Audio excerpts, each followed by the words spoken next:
We are moving on here on Monday Night Football, though, to Manchester United's new head coach, Ruben Amorim, who joins on November the 11th from Sporting Lisbon. And we are, of course, joined tonight by a former Manchester United striker in Dimitar Berbatov. So we thought we'd take the opportunity to have a look at what Manchester United are getting.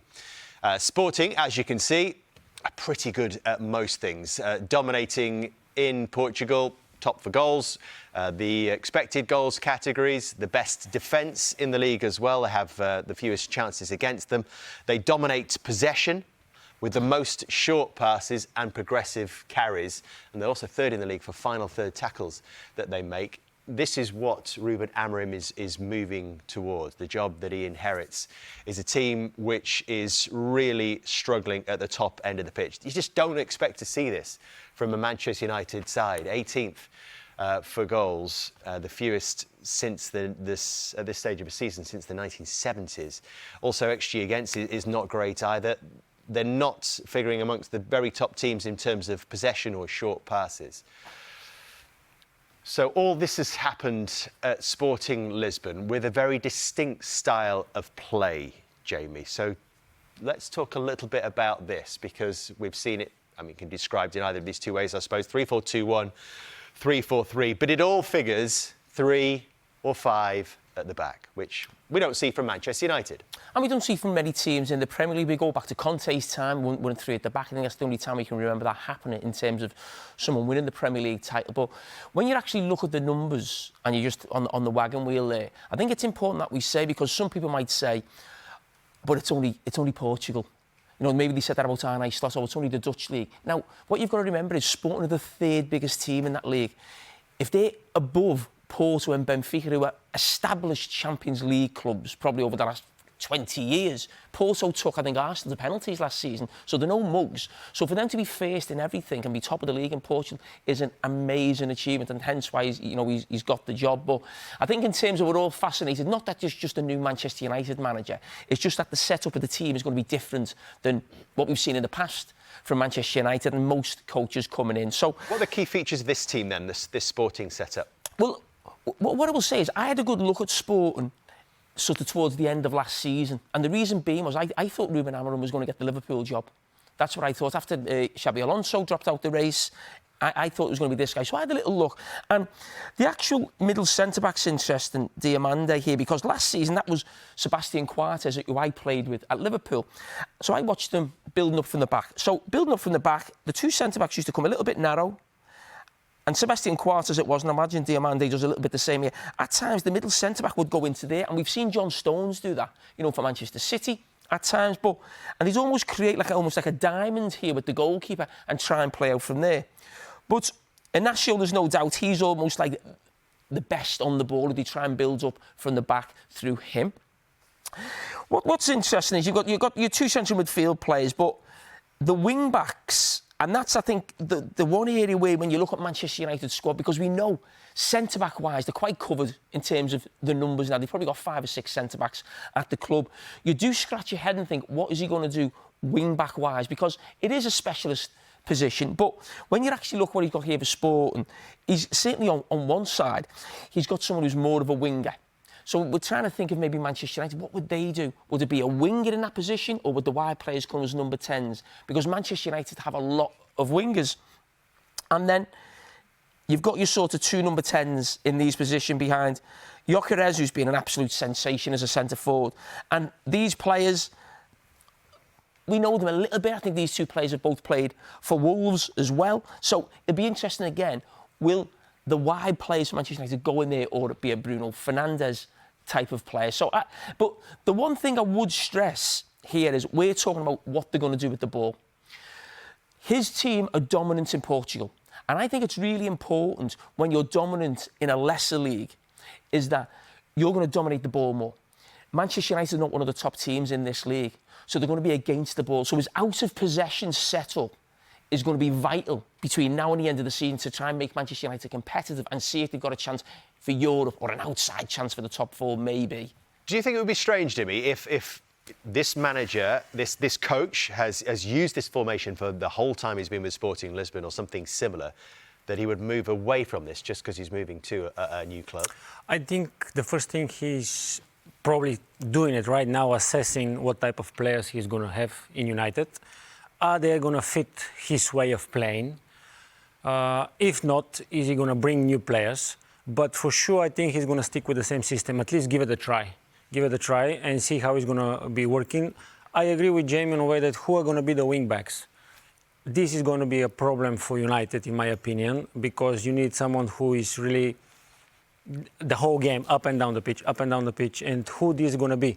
Of course, in the middle of the park, he already worked with Ugarte. Yeah. So he have trust in him, I think, from what I hear. So he's going to probably be playing in the middle of the park, covering the pitch.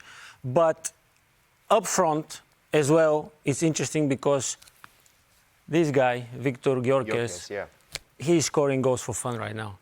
So I think there is a special connection with the coach. So maybe we're probably going to see him in United shirt at one point. From what he's showing right now, I think yes, because our strikers at the moment are not doing and producing and scoring goals like we see from the Wheel Wagon.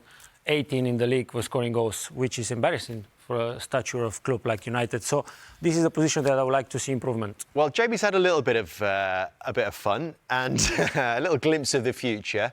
So we can actually see a projected 11 that he may decide to go with. All right. Well, yeah, I mean, Dimitar, you have your say, and Dimitar can come in. Yeah, but I think, listen, sometimes certain players are used to, I actually think Martinez in this position, I've mentioned this before, listen, we got him. Might suit him.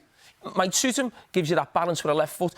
I can't see De Ligt or Maguire being in the wide position. They will not be able to cope. So I don't think De Ligt and Maguire could play in the same back three because whoever was in the wide position will get really exposed. Now, Yoro's come in as a young player. He's a project for the club. But I'm sure he'd want to work with him, get him in. Young player, probably can deal with maybe the pace down the sides of it as well. So, but they've got the numbers if there's injuries or suspensions. We know they've got that. I think in Ugarte and Mainu, Ugarte is a player who knows. And also when I've seen Sporting Lisbon play, these two players don't just sit and don't move here. In terms of pressing, at times, they will push right up and be really aggressive on the opposition's centre. So do you think energy is important in there, rather than an Eriksen and a Casemiro type in there? 100%. It will be about energy there, because don't forget, the centre of the pitch, how often do we see teams, not just with 3 players in there, with 4 players in there? People talk about playing the box in there. That'll be really interesting, how they cope with that defence. And that's why I say his out-of-possession setup will be fascinating when he hasn't got the best players in the league or the best team in the league, because that will cause a problem. I go to sort of the setup, and I've almost put like one attacking fullback on one side and Garnacho on the other, because when you look at his setup at Sporting Lisbon, at times these players are actually asked to be really high and wingers, and they're going to have to be good in 1v1. And again, that's talking about Manchester United dominating with the ball, maybe being at Old Trafford. But when you actually look at the fixture list, very early on, I think they've got Arsenal away, maybe after 4 or 5 games. That'll be an interesting decision. If you've got Garnacho and he starts well, maybe in the left wing-back role, but you're playing against Saka and Arsenal are dominating, and they're at home and they're on the front foot, and Garnacho's getting asked to play as a left full-back. Dimitar, no. That's probably the only thing I was just thinking to myself. I don't think that's going to work. Garnacho to defend, I don't think he's going to like that. Maybe Shaw, let's say, if Shaw is fit enough. It's a big question. It's a big if, isn't it? But my question there is, when you're a team who dominate the ball, so in Sporting Lisbon, so on the wing-back positions, he's got attacking players, because he's probably thinking, well, I want Garnacho 1v1. Mm-hmm. If I have a full-back there all the time on both sides, when they get into this attacking end of the pitch, can they beat a full-back? Can they play a 1-2? Yeah. So it's just getting that balance, isn't it, between the offensive side of it and when they have to defend. But is he going to ask him to come back in defence as well? Because then, without the ball, are we 5-4-1 or we, again, 3-4-3 or 3-4-2-1? What are we doing? Because, again, it's attacking player, Garnacho. I am pretty sure he's hate defending and going back because he's going to waste his energy defending, and then when he needs to go up, he's going to be tired. Well, is that what makes this system difficult? Because you have to have specialists in the wing-back position, and there's not many of them about. Yeah, that's why I think Shaw, if he's fit, is going to be better suited for that position, going up and down the pitch, because he has that quality to do that as well. Are there goals in this team? You have the guy who can produce and make the difference with a pass, with a shoot, with a free kick, with a goal as well. You have Rashford, who sometimes you know what he's going to bring, sometimes you don't. He can surprise you, but in his right frame of mind, he have goals in him still. Garnacho, if he plays up the pitch, I think with his youthfulness, you can go and beat people as well. Dimitar, if there was a chance, let's say, OK, if Garnacho isn't going to play as a wing-back, let's say you're right and he plays him higher up the pitch, do you think Fernandes is capable of playing in one of those positions there, alongside maybe a Ugarte or a Mainu? Do you think Fernandes could do that job? I think he is able to do that, because from what I see right now, he wants to be everywhere in the pitch. He is the captain, so he wants to show everybody, I can be everywhere. If he asks to do that, he can do it. Deep line playmaker, let's say. Do you think he's got the discipline to do that? If the new manager explains what he wants from him, look, you're my captain, you lead by example. I want you to do this, this, this, and this. I think he'll do it. But then how we force him to stay deep down here when he's not so strong, and his best position is around here, final third, where he give that pass, split the defense, and then make the difference. I think this one is going to be enough. Ugarte, Mainu. You have three in the back. Onana is good with his feet. Maybe they will do that diamond that you show they're doing in Sporting. So they will try to play from the back, the same thing.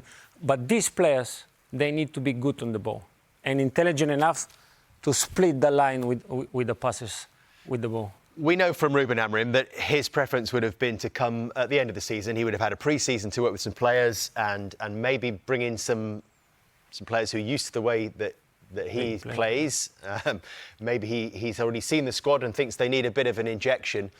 But this is the first 55 days that he faces. He arrives on the 11th during the international break. His first game is Ipswich away on that Super Sunday. And then he's got 12 games. He's pretty much got 2 a week for this entire period. And as Jamie was saying, some really big tests in there as well. Arsenal away coming up. He's got some key games in Europe. He's got Manchester City away. He's got a Carabao Cup tie as well, which could be hugely significant in his first season in charge.